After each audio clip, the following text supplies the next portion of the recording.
जय जगन्नाथ दर्शक बंधु आपण मानक मो चैनल को स्वागत।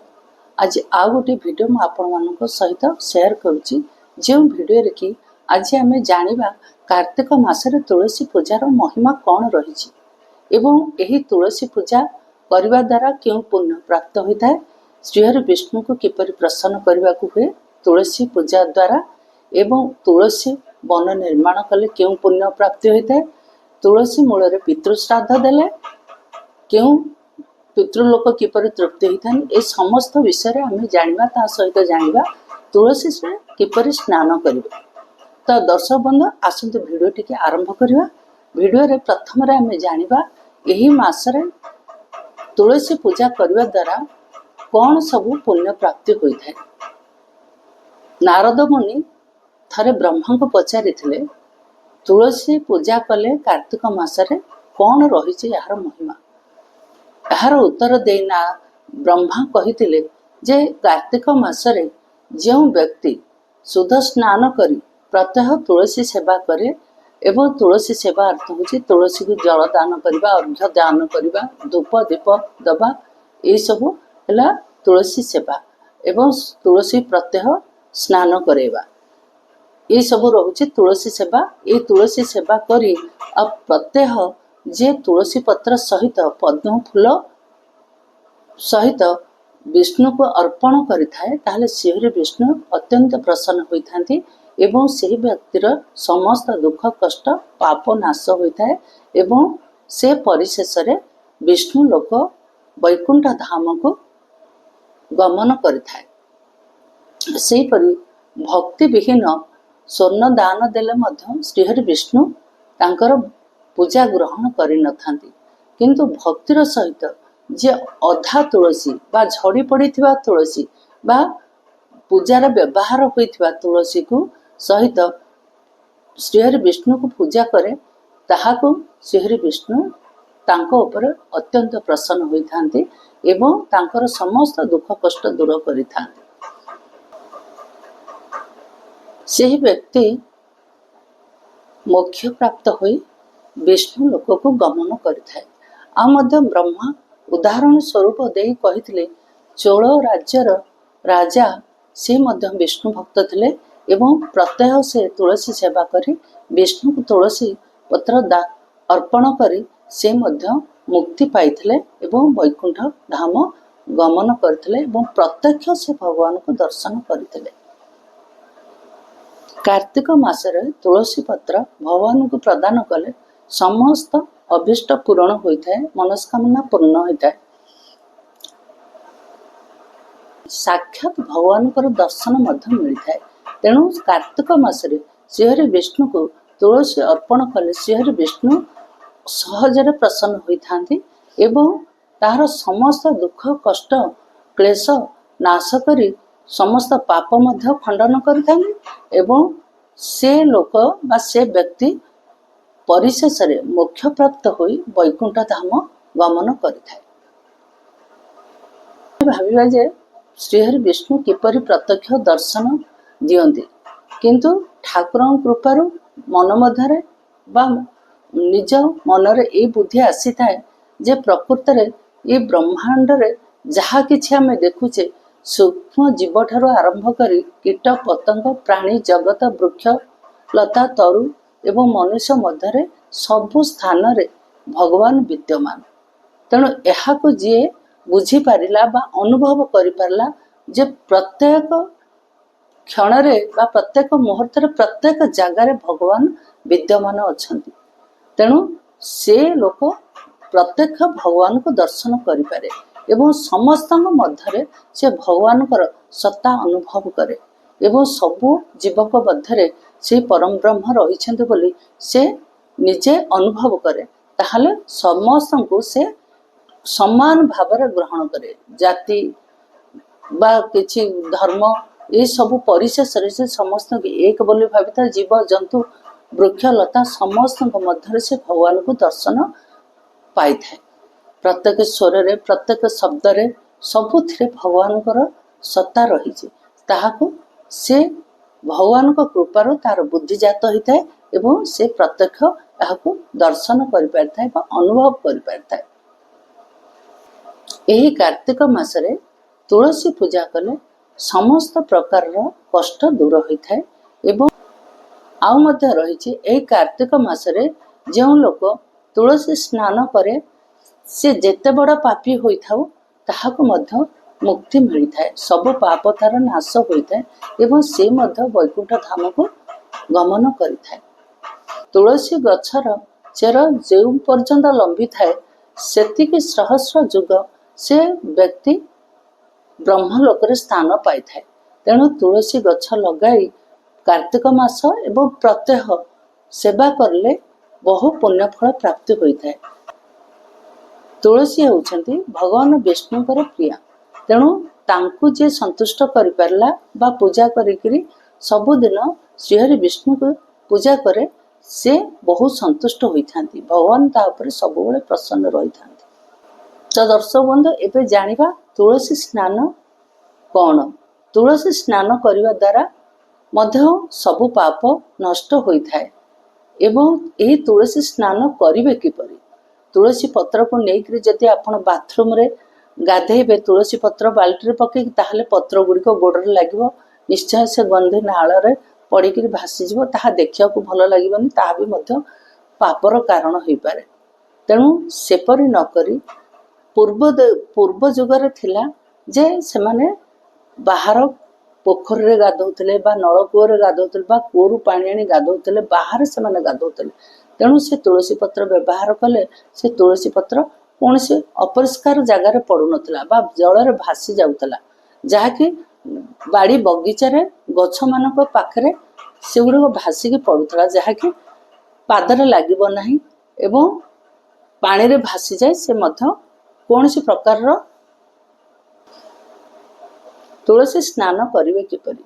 तुलसी पत्र को लेकरी बाल्टी रे पखी जदि बाथरूम रे आपण गाधौछंती ताहले से भूल करूछंती, काहेकि ना तुलसी पत्र पानी रु आपण गोड़े लगी पारे एवं से बाथरूम नला रे से अपरिष्कार स्थान को जीव। तेणु सेपरि करंतु नाही, यह करबा द्वारा मध्य पाप होई पारे। तेणु पूर्वे लोक थिले जे सेमाने बाहर गाधौतले, जेपरि कूरु पानी काढी गाधौतले, पोखर रे गाधौतले, नलकूपर गाधौतले, सेमाने तुलसी पत्र को लेकर पानी रे पकई गाधौतले, जहाँकि तुलसी बाड़ी बगीचा बा बाहर बा पानी रे भासी जाउतला। किंतु बाथरूम रे तुलसी पत्र पकई गाधेबे नाही। किपरि आउ जल तुलसी स्नान करिवे, ताहले गोटे काम करंतु, तुलसी गछरे पानी देला बेले पानी देई पूजा करंतु, धूप दीप दियंतु। अवशिष्ट पानी जेउतक रहिला तुलसी गछर ऊपर भागरे ढालिबे, सेइथरे आपण तले किछि पात्र रखिथिबे, तुलसी जल सेथिरे संग्रह करी आपण सिंचन करंतु। आपण को मथा चतुर्दिग शरीर रे आपण सिंचन करंतु, ताहा मध्य तुलसी स्नान होइथाय। यह मध्य तुलसी स्नान र पुण्य मिलता है। तुलसी को जेपरि बाल्टी गाधे पकईक गाधेले जहाँ पुण्य प्राप्ति होता है, एपरी मध्य प्रत्यह आपण जदि तुलसी गछर पानी की लेकिन आपण देह सिंचन करती ताहा मध्य तुलसी स्नान होता है। तेणु जेते बड़ पापी हो से जदि तुलसी स्नान करे ताहार मध्य सबु पाप नष्ट होता है। से सारा जीवन जाक भी पाप कर दुराचारी होता हो, से किंतु थरे मात्र जदि तुलसी स्नान करे ताहार समस्त पाप विनाश होता है एवं से वैकुंठ धाम को गमन करिथाय। आउ मध्य गोटे कथा रही तुलसी वन निर्माण। तुलसी वन निर्माण करिवे किपरि, आपणकर जदि किछि अल्प जागा अछि बाड़ी पटे हेउ बा किछि बाहर पड़िया रे हेउ, जदि आपणर किछि जागा अछि ताले सेथिरे किछि तुलसी गछ रोपण करंतु एवं प्रत्यह सेथिरे भी जल दियंतु। से ताहा करिवा द्वारा आपणकर घरर समस्त प्रकार दुख कष्ट दूर होता है। केबे भी जमदूत माने आपण घर को आसी नथांती बा घर कहार किछि केबे हेले अकाल मृत्यु होई नथाय। तेणु जमदूत भय बा जम भय ये सब दूर होता है। जो लोक तुलसी ବନ ନିର୍ମାଣ କରିଥାଏ ବା ତୁଳସୀ ଗଛକୁ ରୋପଣ କରିଥାଏ ସେ କେବେ ଯମର ମୁଖ ଦେଖେ ନାହିଁ। ସେ ବିଷ୍ଣୁଙ୍କର ଅତି ପ୍ରିୟ ପାତ୍ର ଏବଂ ଶ୍ରୀହରି ବିଷ୍ଣୁ ତା ଉପରେ ଅତ୍ୟନ୍ତ ପ୍ରସନ୍ନ ହୋଇଥାନ୍ତି। ତେଣୁ ସେ ମଧ୍ୟ ବିଷ୍ଣୁ ଲୋକକୁ ଗମନ କରିଥାନ୍ତି। ଗୋଟିଏ କଥା ମନେ ରଖିବେ, ଦକ୍ଷିଣ ଦିଗରେ ତୁଳସୀ ଗଛ ରୋପଣ କରନ୍ତୁ ନାହିଁ। କୁହାଯାଏ ଯେ ଦକ୍ଷିଣ ଦିଗରେ ତୁଳସୀ ରୋପଣ କରନ୍ତୁ ନାହିଁ। ଆପଣ ପୂର୍ବ ପଶ୍ଚିମ ଉତ୍ତର ଏହି ସବୁ ଦିଗରେ କରିପାରିବେ। କିଛି ଲୋକ ଅଛନ୍ତି ସେମାନଙ୍କର ଯେହେତୁ ତଳେ କିଛି ଜାଗା ନାହିଁ, ବାଲକୋନିର ମୁହଁ ଯେଉଁ ପଟକୁ ହେଇଥାଉ ଦକ୍ଷିଣ ହଉ ଉତ୍ତର ହଉ ସେ ରଖି ଦଉଛନ୍ତି ତୁଳସୀ ଗଛ ନେଇକରି, କିନ୍ତୁ ତାହା ନୁହେଁ। ଦକ୍ଷିଣ ପଟକୁ ତୁଳସୀ ରଖାଯାଏ ନାହିଁ। ଆପଣ ଯେପରିକି ଘରୁ ବାହାରିଲେ ଡାହାଣ ପଟେ ପୂର୍ବ ଦିଗକୁ ପଶ୍ଚିମରେ ରଖିବେ, ପୂର୍ବ ଦିଗକୁ ମୁହଁ କରି ଆପଣ ପୂଜା କରିବେ, ତାହେଲେ ସେଇ ତୁଳସୀ ଗଛ ଘର ପାଇଁ ଅତ୍ୟନ୍ତ ଶୁଭ ହୋଇଥାଏ। ଯେଉଁ ବ୍ୟକ୍ତି ତୁଳସୀ ମୂଳରେ ତାର ପିତୃଲୋକଙ୍କୁ ଶ୍ରାଦ୍ଧ ଦେଇଥାଏ, ପିତୃଲୋକ ଅତ୍ୟନ୍ତ ତୃପ୍ତି ହୋଇଥାନ୍ତି ଏବଂ ଖୁସି ବି ହୋଇଥାନ୍ତି। ତେଣୁ ତୁଳସୀ ମୂଳରେ କିପରି ଶ୍ରାଦ୍ଧ ଦେବେ? ଆପଣ ତମ୍ବା ହଉ ବା ରୂପାର ବା ସ୍ୱର୍ଣ୍ଣର ଗଡ଼ୁ ଦେହରେ କିଛି ଜଳ ନିଅନ୍ତୁ, ତାହାକୁ ତୁଳସୀ ମୂଳରେ ବସି ପୂଜା କରନ୍ତୁ। ଗୀତାର 7ମ ଅଧ୍ୟାୟ ପାଠ କରି ତୁଳସୀକୁ ପ୍ରଥମେ ଆଗ ତୁଳସୀଙ୍କୁ ପାଣି ଦେଇ ବା ଅର୍ଘ୍ୟ ଦେଇ ତାପରେ ଗୀତାର 7ମ ଅଧ୍ୟାୟ ପାଠ କରନ୍ତୁ ଏବଂ ଯେଉଁ ତମ୍ବା ଗଡ଼ୁରେ ବା ରୂପା ଗଡ଼ୁରେ ଜଳ ନେଇଛନ୍ତି ସେ ଜଳରେ କିଛି କଳା ରାଶି ପକାଇ ଦିଅନ୍ତୁ, କିଛି କୁଶ ପକାଇ ଦିଅନ୍ତୁ, କିଛି ଅକ୍ଷତ ପକାଇ ଦିଅନ୍ତୁ, ତାପରେ କିଛି ଗଙ୍ଗା ଜଳ ବି ମଧ୍ୟ ସେଥିରେ ମିଶାନ୍ତୁ। ଏସବୁ ଦେଇ ପିତୃଲୋକଙ୍କୁ ଅର୍ପଣ କରନ୍ତୁ, ଜଳ ଅର୍ପଣ କରନ୍ତୁ। ଏହାଦ୍ୱାରା ପିତୃଲୋକ ଅତ୍ୟନ୍ତ ଖୁସି ହୋଇଥାନ୍ତି ଏବଂ ତୃପ୍ତ ହୋଇଥାନ୍ତି। ତୁଳସୀ ମୂଳରେ ପିତୃ ଶ୍ରାଦ୍ଧ ଦେଲେ ବା ପିତୃଲୋକଙ୍କୁ ଜଳ ପ୍ରଦାନ କଲେ ପିତୃଲୋକ ତୃପ୍ତ ହୋଇଥାନ୍ତି। ଖାସ କରି କାର୍ତ୍ତିକ ମାସରେ ତୁଳସୀ ପୂଜା କଲେ ବହୁ ପୁଣ୍ୟ ପ୍ରାପ୍ତି ହୋଇଥାଏ। ଯେପରିକି ପ୍ରୟାଗରାଜରେ ସ୍ନାନ କଲେ, କାଶୀରେ ପାଣ ତ୍ୟାଗ କଲେ ଯେଉଁ ପୁଣ୍ୟ ଫଳ ପ୍ରାପ୍ତ ହୋଇଥାଏ, ତାହା କାର୍ତ୍ତିକ ମାସରେ ତୁଳସୀ ପୂଜା କଲେ ସେହି ପୁଣ୍ୟ ଫଳ ପ୍ରାପ୍ତ ହୋଇଥାଏ। ସକାଳେ ଏବଂ ସନ୍ଧ୍ୟାରେ ତୁଳସୀ ନିକଟରେ ଦୀପ ଦାନ କଲେ ମଧ୍ୟ ମୁକ୍ତି ମିଳିଥାଏ। ତେଣୁ ଯେଉଁ ପାପୀ ବା ଦୁରାଚାରୀ ଯାହା ଜୀବନରେ ସେ କେବେ ପୁଣ୍ୟ କରିନାହିଁ, ସବୁବେଳେ ପାପ କରି ଚାଲିଥାଏ, ସେ ବ୍ୟକ୍ତି ଯଦି କାର୍ତ୍ତିକ ମାସରେ ତୁଳସୀ ପୂଜା କରେ ସେ ବି ମଧ୍ୟ ସମସ୍ତ ପାପ ତାର ନାଶ ହୋଇଥାଏ ଏବଂ ସେ ମଧ୍ୟ ବିଷ୍ଣୁ ଲୋକକୁ ଗମନ କରିଥାଏ ଏବଂ ତାର ବି ମଧ୍ୟ ମୋକ୍ଷ ପ୍ରାପ୍ତି ହୋଇଥାଏ। କାର୍ତ୍ତିକ ମାସରେ ତୁଳସୀ ମାତାଙ୍କୁ କିପରି ପୂଜା କରିବେ? ପ୍ରଥମେ ବ୍ରାହ୍ମ ମୁହୂର୍ତ୍ତରୁ ଉଠି ଆପଣ ସ୍ନାନ କରିନିଅନ୍ତୁ। ଯେପରିକି ଯଦି ପାଖରେ କିଛି ତୀର୍ଥ ନଦୀ ରହିଛି, ଖାସ କରି କାର୍ତ୍ତିକ ମାସରେ କିଛି ଯଦି ତୀର୍ଥ ନଦୀ ରହିଛି, ତୀର୍ଥ ନଦୀରେ ସ୍ନାନ କରନ୍ତୁ। ଯଦି ବି ତୀର୍ଥ ନଦୀରେ ସମ୍ଭବ ହେଇପାରୁନି ବା ଯାଇପାରୁନାହାନ୍ତି, କିଛି ଗଙ୍ଗା ଜଳ ମଧ୍ୟ ଆପଣ ମିଶେଇ ସେଥିରେ ପ୍ରତ୍ୟହ ସ୍ନାନ କରନ୍ତୁ। ବ୍ରାହ୍ମ ମୁହୂର୍ତ୍ତରୁ ଉଠିକରି ସ୍ନାନ କରିସାରିଲା ପରେ ଆପଣ ସୂର୍ଯ୍ୟଙ୍କୁ ଅର୍ଘ୍ୟ ଦିଅନ୍ତୁ। ତାପରେ ମାତା ତୁଳସୀଙ୍କର ପୂଜା ଅର୍ଚ୍ଚନା କରନ୍ତୁ। ତାଙ୍କୁ ପ୍ରଥମେ ଧୋଇକରି ତାର ଚତୁଃପାର୍ଶ୍ୱ ପରିଷ୍କାର କରନ୍ତୁ ଏବଂ ତୁଳସୀ ମୂଳରେ ଜଳ ଅର୍ପଣ କରନ୍ତୁ। ତାଙ୍କ ପାଖରେ ଧୂପ ଦୀପ ଲଗାନ୍ତୁ ଏବଂ କାର୍ତ୍ତିକ ମାସରେ ଯେପରି ଚିତା ଏସବୁ ମାଙ୍କ ପାଖରେ ଲେଖା ଯାଇଥାଏ, ତୁଳସୀ ମାତାଙ୍କ ପାଖରେ ଜଗନ୍ନାଥ ବଳଭଦ୍ର ସୁଭଦ୍ରା 3 ମୂର୍ତ୍ତି ଅଙ୍କା ଯାଇଥାଏ ଏବଂ ଶୁଆ, ଶାରୀ, ବଗ, ବଗୁଲି, ଶଙ୍ଖ, ଚକ୍ର, ଗଦା ଆଦି ବିଭିନ୍ନ ପ୍ରକାରର ଚିତା ମଧ୍ୟ ମାଙ୍କ ପାଖରେ ପଡ଼ିଥାଏ। ତାହାକୁ ମଧ୍ୟ ଆପଣ ଲେଖିବେ।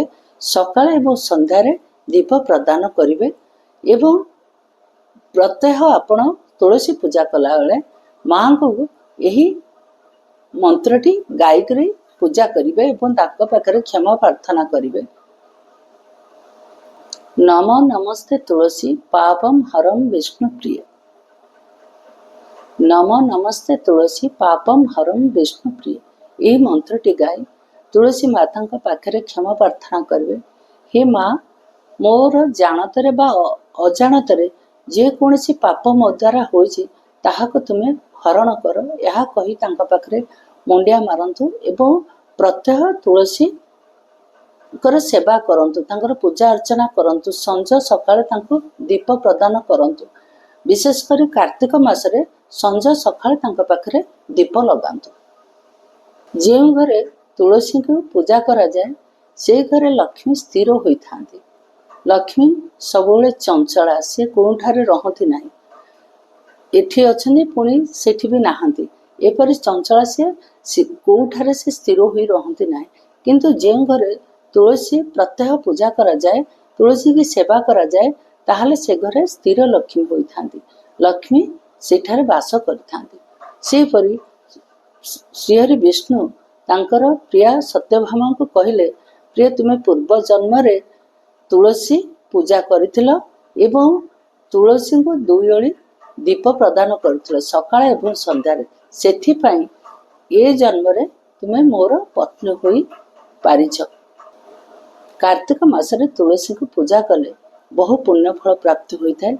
जेपरी श्रीहरि विष्णु पूजा कले सबु किछि मिली थाए, सेपरि वृंदावती की मध्य तुलसी को मध्य पूजा करले बहु पुण्य फल प्राप्ति होता है।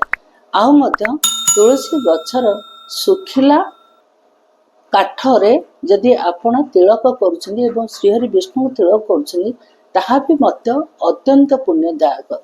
आपण प्रत्यह तुलसी रो सुखिला काठरे घोरिकरी चंदन परी घोरिकरी ताहाको श्रीहरि विष्णु को तिलक करंतु एवं निजे मध्य मस्तकरे तिलक करंतु। यह करिया द्वारा मध्य समस्त प्रकार दुख कष्ट अशुभ ये सब दूर होता है। सब प्रकार समस्या मध्य दूर होता है। जहाँ किछि आपनक मन रे रही थाए बा मनस्कामना थाए, ताहले ताहा भी मध्य अचिरे पूरण होता है। तो ताहले दर्शक बंधु आज भिडियो टी एठारे शेष करुछि। पुणी आपण मन सहित देखा आउ एक नुआ भिडियो रे। मोर भिडियो को आपन को जदि भल लागिला ताहले निश्चय कमेंट करिवे, लाइक करिवे, शेयर करिवे। जदि मो चैनल को एपर्यंत सब्सक्राइब करना हाथी मो चैनल को सब्सक्राइब करिवे। आरंभ रो शेष पर्यंत मो भिडियो टी देखिवे। आज भिडियो को एठारे रखुछि। पुणी देखा आउ एक नुआ भिडियो। जय जगन्नाथ।